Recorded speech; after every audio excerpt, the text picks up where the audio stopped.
सोने ਦੀਆਂ ਕੀਮਤਾਂ ਅਸਮਾਨ ਛੂਰੀਆਂ ਨੇ ਜਿਸ ਨੇ ਕਿ सोना कारोबारियों के मत्थे ते चिंता दियां लकीरां खिंच दित्तियां ने क्योंकि इसका बहुत ज़्यादा बैड इंपैक्ट जिहड़ा कि बिजनेस ते पै रहा है क्योंकि कस्टमर जिहड़ा कि बहुत घट गया इस तो बाद कि लगातार शफलिंग जिहड़ी हो रही है उस तो बाद भी जिहड़े कि लोग घबराए हुए ने भी सोने की खरीद की जाए कि ना की जाए। कुछ महिलावां इत्थे पहुंची हुई ने डेयरिंग कहांगे क्योंकि एडे ज़्यादा रेट विच जिहड़ा कि दुकान ते कस्टमर आए हुए ने। मैम की कहोगे इन्नी ज़्यादा शफलिंग हो रही है इन्ना तेज़ हो गया सोना तुसीं इत्थे की लैण वास्ते पहुंचे हो? घर पे वेडिंग है तो इसलिए जो लेना है वो ज़रूरी है but because of the fluctuation in the rates बहुत ज़्यादा एक दिन में ही रेट 3-3 बार चेंज हो रहा है तो जो सोच के आ रहे हैं वो तो लेके जा ही नहीं रहे हैं। बहुत लाइट वेट ज्वेलरी जो अब कैरी करनी पड़ रही है लेके जा रहे हैं और मोस्टली शॉप्स पे कलेक्शन भी अब लाइट वेट ज्वेलरी में ही है बट जो हमारे इंडियन कल्चर में होता था कि घर पे वेडिंग्स हैं तो हैवी ज्वेल्स लोग लेते थे बट वो आउट ऑफ रीच हो चुके हैं। आउट ऑफ बजट हो गया मैम ये चीज़ें खरीदारी करनी टोटली आउट ऑफ बजट है तो मिडिल मैन के लिए तो ये बहुत टफ है गोल्ड में कुछ भी गिफ्ट करना या लेना तो इट्स वेरी टफ। ਅੱਜ ਤੁਸੀਂ ਆਏ ਸੀ ਕੀ ਐਕਸਪੈਕਟਡ ਸੀਗਾ ਕਿੰਨੇ 골ਡ ਦੇ ਭਾਅ ਹੈਗੇ ਨੇ ਪੁੱਛ ਕੇ ਆਏ ਸੀ ਜਾਂ ਇੱਥੇ ਆਣ ਕੇ ਪਤਾ ਲੱਗਾ ਕੀ ਭਾਅ ਹੈ? घर से जो सुन के आए थे यहाँ आके रेट बैठे बैठे 2 बार चेंज हुआ है तो इसलिए एक पैनिक सिचुएशन सी हो जाती है लेना क्या है लेके क्या जा रहे हैं तो बड़ा। मैं पहले क्या ਤੁਸੀਂ ਬਹੁਤ ਡੈਰਿੰਗ ਹੋ क्योंकि ਇੰਨੇ ਮਹਿੰਗੇ ਭਾਅ ਨੇ ਤੁਸੀਂ ਇੱਥੇ ਫਿਰ ਵੀ ਲੈਣ ਵਾਸਤੇ ਪਹੁੰਚੇ ਹੋਏ ਹੋ। डेयरिंग तो नहीं है क्योंकि मजबूरी है ये इंडिया है और घर पे वेडिंग है तो लेना ही पड़ना है बट ठीक है अगर देखा जाए तो लॉन्ग टर्म के लिए जो भी हम ज्वेलरी ले रहे हैं वो बाद में जाके तो पे करेगी। गोल्ड इज़ गोल्ड तो इट विल रिमेन गोल्ड तो इसलिए it's not like daring but it's good it's always beneficial. ਪਰ ਕਿਤੇ ਕਿਤੇ ਕੁਝ ਸ਼ੰਕਾ ਜਾਂ ਘਬਰਾਹਟ ਦੇ ਮਨ ਚ ਰਹਿੰਦੀ ਬਈ ਹੁਣ ਲਵਾਂਗੇ ਇੰਨਾ ਤੇਜ਼ ਮਹਿੰਗਾ ਤੇ ਕਿਤੇ ਇਹ ਨਾ ਹੋਵੇ ਬਾਅਦ ਚ ਡਾਊਨ ਹੋ ਜਾਵੇ। ऐसी तो कोई बात नहीं है गोल्ड डाउन कितना भी आ जाए अल्टीमेटली फिर राइज तो करेगा तो पे ऑफ तो करके जाएगा इसलिए ज्वेलरी लेनी इज़ नेवर अ लॉस। ਅੱਜ ਕੱਲ੍ਹ ਵੈਸੇ ਲੋਕਲ ਪ੍ਰੈਫਰ ਕਰ ਰਹੇ ਨੇ ਲੋਕ ਜਿਹੜਾ ਕਿ ਅੱਜ ਕੱਲ੍ਹ ਆਪਣੇ ਜਿਹੜੇ ਵੀ ਰਿਸ਼ਤੇਦਾਰਾਂ ਨੂੰ ਜਿਹੜਾ 골ਡ ਦੀ ਜਗ੍ਹਾ ਤੇ ਉਹ ਗੱਡੀਆਂ ਕਾਰਾਂ ਵੱਲ ਹੋ ਗਏ ਲੋਕ ਕਿਉਂ? बिल्कुल बिल्कुल आप जिस बजट में एक अच्छा सेट बनता है उस बजट में एक गाड़ी भी आ जाती है तो छोटा सेट देने की बजाय आप एक बड़ी गाड़ी दोगे तो ज़्यादा वो है तो फ़र्क तो है अल्टीमेटली फ़र्क तो बहुत पड़ रहा है लोग। ਤੁਸੀਂ ਹਜੇ ਤੱਕ ਕੁਝ ਖਰੀਦਦਾਰੀ ਕੀਤੀ ਹੈ? हाँ जी बिल्कुल की है लिया है हमने but light weight jewellery mostly light weight jewellery. Ma'am ਕੀ ਕਹੋਗੇ ਕਿੰਨਾ ਕੁ ਆਊਟ ਆਫ ਬਜਟ ਹੋ ਗਿਆ ਸੋਨਾ ਖਰੀਦਦਾਰੀ ਕਰਨਾ ਕਿਉਂਕਿ ਕਹਿੰਦੇ ਮਹਿਲਾਵਾਂ ਜਿਹੜੀਆਂ ਉਹ ਸੋਨੇ ਤੋਂ ਦੂਰ ਨਹੀਂ ਰਹਿ ਸਕਦੀਆਂ। ਹਾਂਜੀ ਕਿਉਂਕਿ ਸੋਨਾ ਇੰਨਾ ਮਹਿੰਗਾ ਹੋ ਗਿਆ ਕਿ ਸਾਰਿਆਂ ਲਈ ਵੀ ਮਿਡਲ ਕਲਾਸ ਲਈ ਇੰਨਾ ਉਹ ਮਤਲਬ ਬਹੁਤ ਟਫ ਹੈਗਾ ਵੈ ਖਰੀਦਦਾਰੀ ਕਰਨੀ ਤੇ ਇਸ ਲਈ ਅਸੀਂ ਮਤਲਬ ਜੋ ਹੈਗਾ ਲਾਈਟ ਵਿੱਚ ਹੀ ਦੇਖ ਰਹੇ ਹੈਗੇ ਕਿ ਵੀ ਬੱਚਿਆਂ ਦਾ ਵੀ ਹੋ ਜਾਏ ਸਾਰਾ ਤੇ ਇਸ ਕਰਕੇ ਅਸੀਂ ਪਲੀਜ਼ ਮਤਲਬ ਲਾਈਟ ਤੋਂ ਲਾਈਟ ਹੀ ਕੈਰੀ ਕਰਨਾ ਚਾਹੁੰਦੇ। ਕਿੰਨਾ ਕੁ ਔਖਾ ਹੁੰਦਾ ਬਜਟ ਨੂੰ ਮੇਨਟੇਨ ਕਰਨਾ ਕਿਉਂਕਿ ਇੱਕ ਰਸੋਈ ਦਾ ਬਜਟ ਕਹਿ ਲਈਏ ਜਦੋਂ ਆਲੂ ਪਿਆਜ਼ ਮਹਿੰਗੇ ਹੋ ਜਾਂਦੇ ਤੇ ਸੋਚ ਪੈ ਜਾਂਦੀ ਬੰਦੇ ਨੂੰ ਤੇ ਜਦੋਂ ਵਿਆਹ ਹੋਵੇ ਕੋਈ ਤੇ ਜੁਐਲਰੀ ਖਰੀਦਣੀ ਹੋਵੇ ਤੇ ਸੋਚ ਤੇ ਬਹੁਤ ਵੱਡੀ ਪੈ ਜਾਂਦੀ ਫਿਰ। ਹਾਂਜੀ ਕਿਉਂਕਿ ਹੁਣ ਅੱਗੇ ਹੁੰਦਾ ਸੀ ਨੋਗੇ ਦੇਣੇ ਹੁਣ ਉਹ ਚੀਜ਼ਾਂ ਹੁਣ ਅਸੀਂ ਸੋਚਦੇ ਅਸੀਂ ਹੁੰਦਾ ਕਿ ਆਪਣੀ ਧੀ ਨੂੰ ਜਿੰਨਾ ਚਲੋ ਹੋ ਸਕੇ ਉਹਨਾਂ ਦੇ ਸਕੀਏ। ਹਾਂਜੀ ਤੇ ਇਸ ਲਈ ਅਸੀਂ ਲਾਈਟ ਹੀ ਉਹਨੂੰ ਮਤਲਬ ਵੀ ਜਿੰਨਾ ਹੋ ਸਕਦਾ ਕਿ ਅਸੀਂ ਉਹਨੂੰ ਦਈਏ ਮਤਲਬ ਅੱਗੇ ਤਾਂ ਹੁੰਦਾ ਸੀਗਾ ਕਿ ਲੋਕਾਂ ਸੱਸ ਸਹੁਰੇ ਦਾ ਅੱਗੋਂ ਹੋਰ ਦਮਾਦ ਇਹ ਬਹੁਤ ਮਤਲਬ ਸਭ ਦੇ ਜੋ ਪਰ ਅਸੀਂ ਇੰਨਾ ਨਹੀਂ ਉਹ ਕਰ ਸਕਦੇ ਹੈਗੇ ਇਸ ਕਰਕੇ ਅਸੀਂ ਜਿੰਨਾ ਹੋਏ ਆਪਣੀ ਧੀ ਨੂੰ ਦੇ ਸਕੀਏ। ਤਾਂ ਬਿਲਕੁਲ ਲੋਕ ਖਰੀਦ ਤਾਂ ਰਹੇ ਨੇ ਪਰ ਸਮਰੱਥਾ ਜਿਹੜੀ ਖਰੀਦ ਸਮਰੱਥਾ ਹੈ ਉਹ ਬਿਲਕੁਲ ਲੋਕਾਂ ਦੀ ਜਿਹੜੀ ਕਿ ਉਹ ਘਟੀ ਹੋਈ ਹੈ ਕਿਉਂਕਿ ਇੰਨਾ ਜ਼ਿਆਦਾ ਮਹਿੰਗਾ ਸੋਨਾ ਤੇ ਨਾਲ ਚਾਂਦੀ ਦੀ ਵੀ ਗੱਲ ਕਰੀਏ ਤਾਂ ਚਾਂਦੀ ਵੀ ਬਹੁਤ ਜ਼ਿਆਦਾ ਅਸਮਾਨ ਛੂ ਰਹੀ ਹੈ ਰੇਟ ਚਾਂਦੀ ਦੇ। ਤਾਂ ਦੁਕਾਨਦਾਰ ਵੀ ਇੱਥੇ ਉਹਨਾਂ ਨੇ ਵੀ ਜ਼ਰੂਰ ਗੱਲਬਾਤ ਕਰਾਂਗੇ ਵੀ ਇਸ ਦਾ ਉਹਨਾਂ ਦੇ ਬਿਜ਼ਨਸ 'ਤੇ ਕੀ ਇੰਪੈਕਟ ਪੈ ਰਿਹਾ ਕਿਉਂਕਿ ਜਿੰਨਾ ਜ਼ਿਆਦਾ ਸੋਨਾ ਮਹਿੰਗਾ ਹੁੰਦਾ ਹੈ ਤੇ ਕਸਟਮਰ ਦੀ ਜਿਹੜੀ ਕਿ ਉਹ ਰੁਝਾਨ ਵੀ ਜਿਹੜਾ ਕਿ ਉਹ ਘਟ ਜਾਂਦਾ। ਭਾਜੀ ਕੀ ਕਹੋਗੇ ਕਿੰਨੀ ਕੁ ਦਿੱਕਤ ਪਰੇਸ਼ਾਨੀ ਕਾਰੋਬਾਰੀਆਂ ਨੂੰ ਕਿਉਂਕਿ ਸੋਨਾ ਜਿਹੜਾ ਕਿ ਆਊਟ ਆਫ ਰੀਚ ਹੋ ਗਿਆ? ਦਿੱਕਤ ਤਾਂ ਹੈ ਹੀ ਹੈ ਉਹਨੇ ਤੁਸੀਂ ਦੋਨਾਂ ਦਾ ਵਿਊ ਲਿਆ ਉਹ ਕਹਿ ਰਹੇ ਆ ਅਸੀਂ ਤਾਂ ਸੋਚ ਇਹ ਰੱਖ ਕੇ ਬੈਠੇ ਹੁੰਦੇ ਕਿ ਸਾਡਾ ਵੇਟ ਦਾ ਵੋਲਿਊਮ ਵਿਕੇ ਤੇ ਉਹ ਵੇਟ ਦਾ ਵੋਲਿਊਮ ਤਾਂ ਘਟਦਾ ਜਾ ਰਿਹਾ ਹੈਗਾ ਅਮਾਊਂਟ ਦਾ ਖਿਲਾਰ ਵੱਧਦਾ ਜਾ ਰਿਹਾ ਹੈਗਾ ਪੈਸਿਆਂ ਦੇ ਵਿੱਚ।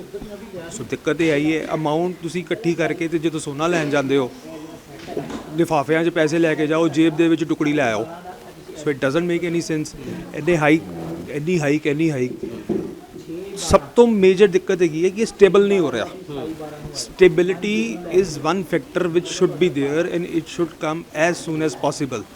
ਕੋਈ ਕੈਪਿੰਗ ਹੋਵੇ, ਕੋਈ ਕੁਝ ਹੋਵੇ, ਇੱਕ ਰਾਸ਼ਨਿੰਗ ਹੋਵੇ ਸੋਨੇ ਦੀ ਕਿ ਵੀ ਇੱਕ ਲੈਵਲ ਤੇ ਜਾ ਕੇ ਇਹ ਰੁਕੇ for some point of time. ਤੁਸੀਂ ਕਿੰਨੇ ਸਮੇਂ ਤੋਂ ਵਪਾਰ ਕਰ ਰਹੇ ਹੋ? ਤੁਹਾਡੇ ਅੱਗੋਂ ਫਾਦਰ ਸਾਹਿਬ ਵੀ ਵਪਾਰ ਕਰਦੇ ਹੋਣਗੇ, ਕਿੰਨੇ ਸਮੇਂ ਤੋਂ ਜੁੜੇ ਹੋਏ ਹੋ ਔਰ ਤੁਸੀਂ ਕਦੀ ਇੰਨੀ ਤੇਜ਼ੀ ਦੇਖੀ ਜ਼ਿੰਦਗੀ ਵਿੱਚ? ਸਰ 18 ਸਾਲ ਤੇ ਮੈਨੂੰ ਹੋ ਗਏ ਇਸ ਬਿਜ਼ਨਸ ਦੇ ਵਿੱਚ। ਇਸ ਤੋਂ ਪਹਿਲੇ ਮੇਰੇ ਫਾਦਰ ਸਾਹਿਬ, ਇਸ ਤੋਂ ਪਹਿਲੇ ਮਤਲਬ ਮੇਰੇ ਦਾਦਾ ਜੀ ਵੀ ਇਸੀ ਬਿਜ਼ਨਸ ਦੇ ਵਿੱਚ ਸੀ। ਬਟ ਇਹ ਇੱਕ ਅਨਪ੍ਰੈਸੀਡੈਂਟਡ ਮਤਲਬ ਅਨਨੈਚੁਰਲ ਜਿਹਾ ਦੌਰ ਚੱਲ ਰਿਹਾ ਹੈਗਾ ਜਿਹਦੇ ਵਿੱਚ ਇੰਨੀ ਤੇਜ਼ੀ is not digested by even the people ਜੋ ਕੰਮ ਕਰ ਰਹੇ ਹੈਗੇ ਨੇ। ਤੇ ਕਸਟਮਰ ਤੇ ਫਿਰ ਦੂਰ ਦੀ ਗੱਲ ਹੈਗੀ ਹੈ, ਉਹ ਸੋਚ ਕੇ ਕੁਛ ਆਂਦੇ ਹੈ। ਹੁਣ ਇੱਕ ਚੀਜ਼ ਹੋਰ ਦੇਖੋ, ਸਵੇਰ ਦਾ ਰੇਟ ਕੁਛ ਜੇ, ਦੁਪਹਿਰ ਦਾ ਰੇਟ ਕੁਛ ਜੇ, ਰਾਤ ਦਾ ਰੇਟ ਕੁਛ ਜੇ। ਤੇ ਬੀਇੰਗ ਅ ਸ਼ਾਪਕੀਪਰ ਜਾਂ ਬੀਇੰਗ ਇਨਟੂ ਬਿਜ਼ਨਸ ਅਸੀਂ ਤੁਹਾਨੂੰ ਰੇਟ ਕੀ ਡਿਸਕਲੋਜ਼ ਕਰਾਂਗੇ? ਇੰਨੀ ਸ਼ਫਲਿੰਗ ਡੇਲੀ ਹੋ ਰਹੀ ਹੈ, 2-3 ਵਾਰ ਡੇਲੀ ਸ਼ਫਲਿੰਗ ਹੋ ਰਹੀ ਹੈ, ਤਾਂ ਫਿਰ ਕਿਤਨਾ ਕਿਤੇ ਕਸਟਮਰ ਇਤਰਾਜ਼ ਨਹੀਂ ਕਰਦਾ ਵੀ ਪਹਿਲੇ ਸਵੇਰੇ ਇੰਨੇ ਆਏ ਸੀ ਕਿ ਇੰਨਾ ਰੇਟ ਪੁੱਛ ਕੇ ਗਏ, ਸ਼ਾਮੀ ਰੇਟ ਬਦਲ ਗਿਆ? ਉਹ ਮਾਈਂਡ ਸੈਟ ਚੇਂਜ ਹੋ ਜਾਂਦਾ ਹੈ। ਇੱਕ ਚੀਜ਼ ਤੁਸੀਂ ਲੱਖ ਦੀ ਸੋਚ ਕੇ ਆਉਂਦੇ ਹੋ, ਉਹ ਦੁਪਹਿਰ ਤੱਕ ਸਵਾ ਲੱਖ ਦੀ ਹੋਈ ਹੁੰਦੀ ਹੈ, ਤੇ ਪੋਸੀਬਲ ਹੀ ਨਹੀਂ ਹੈ। ਉਹ ਮਾਈਂਡ ਸੈਟ ਇੰਨੀ ਜਲਦੀ ਆਪਣੇ ਆਪ ਨੂੰ ਡਾਇਵਰਟ ਕਰਨਾ ਪੋਸੀਬਲ ਹੀ ਨਹੀਂ। ਇਹਦੇ ਪਿੱਛੇ ਕਾਰਨ ਕੀ ਮੰਨਦੇ ਹੋ? ਗਲੋਬਲਾਈਜ਼ ਲੋ ਕਾਰਨ ਹੈ ਨਹੀਂ, ਪਰ ਇਹਦੇ ਇੰਨੇ ਮਹਿੰਗੇ ਹੋਣ ਦੇ ਕਾਰਨ ਕੀ ਨੇ ਸੋਨਾ ਔਰ ਚਾਂਦੀ ਦੇ? ਜਿਓ ਪੋਲੀਟੀਕਲ ਟੈਂਸ਼ਨਸ ਹਿਊਜ ਡਿਮਾਂਡ। ਅਗਰ ਤੁਸੀਂ ਸਿਲਵਰ ਦਾ ਪੁੱਛਦੇ ਪਏ ਹੋ, huge demand in silver. Silver is used by consumer now, ਔਰ ਕੰਜ਼ਿਊਮਰ ਮਤਲਬ ਹੁਣ ਸਿਲਵਰ ਦੀ ਜੁਐਲਰੀ ਵਾਲੇ ਪਾਸੇ ਆ ਰਿਹਾ ਹੈਗਾ ਜੇ। ਹਾਂਜੀ, ਸੋ ਬਹੁਤ ਸਾਰੇ ਰੀਜ਼ਨਸ ਹੈਗੇ ਨੇ ਕਿ ਬਈ ਆਪਣਾ ਸਿਲਵਰ ਇਜ਼ ਨਿਊ 골ਡ। ਇਹ ਟੈਗ ਲਾਈਨ ਹੈ ਕਿ ਸਿਲਵਰ ਇਜ਼ ਨਿਊ 골ਡ। ਹੁਣ ਤੁਸੀਂ ਕੀ ਪ੍ਰੈਡਿਕਟ ਕਰਦੇ ਹੋ? ਕਿਆ ਆਉਣ ਵਾਲੇ ਸਮੇਂ ਅੰਦਰ ਇਹ ਸ਼ਫਲਿੰਗ ਐਸੇ ਹੀ ਰਹੇਗੀ? ਸੋਨਾ ਹੋਰ ਵਧੇਗਾ ਰੇਟ ਦੇ? ऊपर जाने हैं दोनों, सोना चांदी दोनों ऊपर जाने हैं, कटने नहीं है। और शफलिंग मार्केट होर वोलाटाइल होनी है अनटिल एंड अनलेस जो जियोपॉलिटिकल सिचुएशंस बनी हुई हैं सेटल डाउन ना हो जान। तब तक ऐसा ही रहना चाहिए। ਕਾਰੋਬਾਰ ਤੇ ਫਿਰ ਬੈਡ ਇੰਪੈਕਟ ਹੀ ਹੈ। 100% बैड इंपैक्ट है। ਕਸਟਮਰ ਰੁਝਾਨ ਘਟਿਆ ਹੋਇਆ। ਕਨਫਿਊਜ਼ ਹੈ ਨਾ, ਅਸੀਂ ਵੀ ਕਨਫਿਊਜ਼ ਹਾਂ। ਇਹ ਭਾਅ ਚ ਲਈਏ, ਉਹ ਭਾਅ ਚ ਲਈਏ, ਕਿਸ ਭਾਅ ਚ ਲਈਏ? ਸੋ ਇਹ ਬੈਡ ਇੰਪੈਕਟ ਹੈ। ਤਾਂ ਬਿਲਕੁਲ ਬੈਡ ਇੰਪੈਕਟ ਤਾਂ ਹੈ ਹੀ। ਸਭ ਕੀ ਕਹੋਗੇ? ਇਹਦੇ ਵਿੱਚ ਇੱਕ ਹੋਰ ਐਡੀਸ਼ਨ ਕਰਨਾ ਚਾਹੁੰਦਾ ਹਾਂ। ਬੈਡ ਇੰਪੈਕਟ ਜਿਹੜਾ ਹੈਗਾ ਨਾ, ਉਹ ਸਿਰਫ ਸਾਡੇ ਕਾਰੋਬਾਰ ਤੇ ਨਹੀਂ ਹੈਗਾ, ਉਹ ਓਵਰਆਲ ਕਾਰੋਬਾਰ ਤੇ ਹੈਗਾ। ਰੀਜ਼ਨ ਬੀਇੰਗ 골ਡ ਦੇ ਵਿੱਚ ਜਦੋਂ ਇਨਵੈਸਟਮੈਂਟ ਹੁੰਦੀ ਹੈ ਨਾ, ਉਹ ਇਨਵੈਸਟਮੈਂਟ ਬਲੌਕ ਹੋ ਜਾਂਦੀ ਹੈ। ਜਿਸ ਵੇਲੇ ਇਨਵੈਸਟਮੈਂਟ ਬਲੌਕ ਹੋ ਗਈ ਨਾ, ਤੇ ਉਹ ਸਰਕੂਲੇਸ਼ਨ ਪੈਸਾ ਜਿਹੜਾ ਹੈਗਾ ਉਹ ਮਾਰਕੀਟ ਚੋਂ ਨਿਕਲ ਗਿਆ। ਉਹ ਜਿਸ ਵੇਲੇ ਪੈਸਾ ਮਾਰਕੀਟ ਚੋਂ ਜਦੋਂ ਨਿਕਲ ਜਾਂਦਾ ਹੈਗਾ, ਤੇ ਉਹ ਸਭ ਕੁਝ ਜਿਹੜਾ ਹੈਗਾ ਉਹ ਸਟੈਂਡ ਸਟਿਲ ਤੇ ਆ ਜਾਂਦਾ, ਸਗੋਂ ਡੇ ਬਾਏ ਡੇ ਘਟਣਾ ਸ਼ੁਰੂ ਹੋ ਜਾਂਦਾ ਹੈਗਾ। ਤੇ ਇਸ ਕਰਕੇ ਓਵਰਆਲ ਵਰਲਡ ਦਾ ਜਿਹੜਾ ਸਿਨਾਰੀਓ ਇਸ ਜੋ ਇਹਨਾਂ ਨੇ ਸਿਚੁਏਸ਼ਨ ਪੈਦਾ ਕਰਦੀ ਹੈ, ਮਾੜਾ ਹੈਗਾ। ਅਬ ਸਾਨੂੰ ਬੜਾ ਸੰਭਾਲ ਕੇ ਚੱਲਣ ਦੀ ਲੋੜ ਹੈਗੀ ਹੈ ਬਸ। ਇਹਨਾਂ ਜ਼ਿਆਦਾ ਇੰਪੈਕਟ ਕੀਮਤਾਂ ਨੂੰ ਲੈ ਕੇ ਪਿਛਲੇ ਸਾਲ ਜੇ ਗੱਲ ਕਰੀਏ ਤੇ 84,000 ਦੇ ਕਰੀਬ ਕੀਮਤਾਂ ਸੀ, ਅੱਜ 1 ਲੱਖ ਉੱਪਰ ਨਾਲ ਲੱਗ ਗਿਆ। ਸਰ ਇਨਸਿਕਿਉਰਿਟੀ ਹੈ ਨਾ, ਇਨਸਿਕਿਉਰਿਟੀ ਹੀ ਹੈ ਲੋਕਾਂ ਨੂੰ ਕਿ ਬਈ ਤੁਸੀਂ ਚਾਹੇ ਲੈਂਡ ਲੈ ਲਓ, ਚਾਹੇ ਸ਼ੇਅਰ ਮਾਰਕੀਟ ਲੈ ਲਓ, ਚਾਹੇ ਬੈਂਕਿੰਗ ਲੈ ਲਓ, ਲੋਕਾਂ ਨੂੰ ਕਿਸੇ ਚੀਜ਼ ਤੇ ਭਰੋਸਾ ਹੀ ਨਹੀਂ ਰਿਹਾ। ਤੇ ਸਿਰਫ ਇੱਕੋ ਚੀਜ਼ ਹੈਗੀ ਹੈ ਜਿਹੜੀ ਚੀਜ਼ ਤੇ ਲੋਕਾਂ ਨੂੰ ਭਰੋਸਾ ਹੈ, ਔਰ ਉਸ ਚੀਜ਼ ਨੇ ਲੋਕਾਂ ਨੂੰ ਰਿਟਰਨ ਵੀ ਦਿੱਤੀ ਹੈ। ਪਰ ਆਊਟ ਆਫ ਰੀਚ ਹੋ ਗਿਆ ਨਾ, ਪਰਚੇਜ਼ਿੰਗ ਪਾਵਰ ਲੋਕਾਂ ਦੀ ਫਿਰ ਖਤਮ ਹੋ ਗਈ। ਪਰਚੇਜ਼ਿੰਗ ਪਾਵਰ ਖਤਮ ਹੋ ਗਈ ਹੋਈ ਹੈ ਤਾਈਓ ਤੇ ਇਹ ਹਾਲ ਹੈਗਾ। ਪ੍ਰਾਪਰਟੀ ਕਿੱਥੇ ਹੈ, ਤੁਹਾਡੀ ਬਾਇੰਗ ਕੈਪੈਸਿਟੀ ਕਿੱਥੇ ਹੈਗੀ ਹੈ, ਡਿਸਕਾਊਂਟ ਕਿਸ ਤਰ੍ਹਾਂ ਲੱਗੇ ਹੋਏ ਆ, ਫਿਰ ਵੀ ਗਾਹਕ ਨਹੀਂ ਹੈਗਾ ਦੁਕਾਨਾਂ ਦੇ ਉੱਪਰ। ਅੱਗੇ ਤੁਹਾਨੂੰ ਵੀ ਉਡੀਕ ਹੋਣੀ ਹੈ ਜਦੋਂ ਕਿ ਚਲੋ ਕੋਈ ਵੈਡਿੰਗ ਸੀਜ਼ਨ ਆਏਗਾ ਤਾਂ ਤੁਹਾਡਾ ਵੀ ਕੰਮ ਚੱਲੇਗਾ, ਪਰ ਲੱਗਦਾ ਵੀ ਇਹ ਹੋਏਗਾ ਕੁਝ? ਹੁਣ ਤੇ ਜੀ ਅਕੋਰਡਿੰਗਲੀ ਹੈ ਜੀ, ਹੁਣ ਤੇ ਕੰਮ ਅਕੋਰਡਿੰਗਲੀ ਹੈ, ਸਿਚੁਏਸ਼ਨਲ ਕੰਮ ਹੈਗਾ।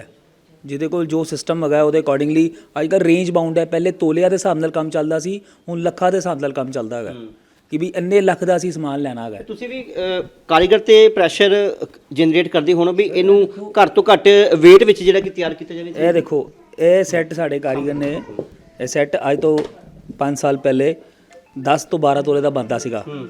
ਅੱਜ 5 ਤੋਲੇ ਦਾ ਸੈੱਟ ਤਿਆਰ ਹੋਇਆ ਹੋਇਆ। ਅੱਛਾ, ਅੱਧੋ ਅੱਧ ਰਹਿ ਗਿਆ ਨਾ। ਤੇ ਇਹ ਇੰਪੈਕਟ ਹੈਗਾ, ਇਹ ਮੋਤੀ ਮਾਲਾ ਆਣੇ ਸ਼ੁਰੂ ਹੋ ਗਏ ਹੈ, ਇਹ ਇੰਪੈਕਟ ਹੈਗਾ।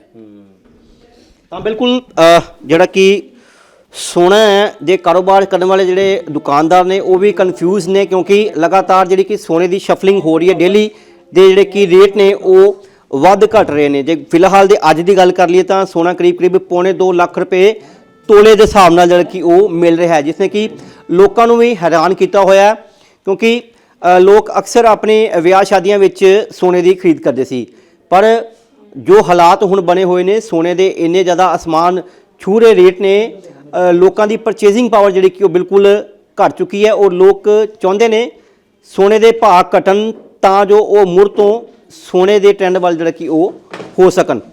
ਕੈਮਰਾ ਪਰਸਨ ਸੁਖਪਾਲ ਦੇ ਨਾਲ ਸਿਕੰਦਰ ਪਸਰੀਚਾ, ਦੈਨਿਕ ਸਵੇਰਾ ਟੀਵੀ, ਅੰਮ੍ਰਿਤਸਰ।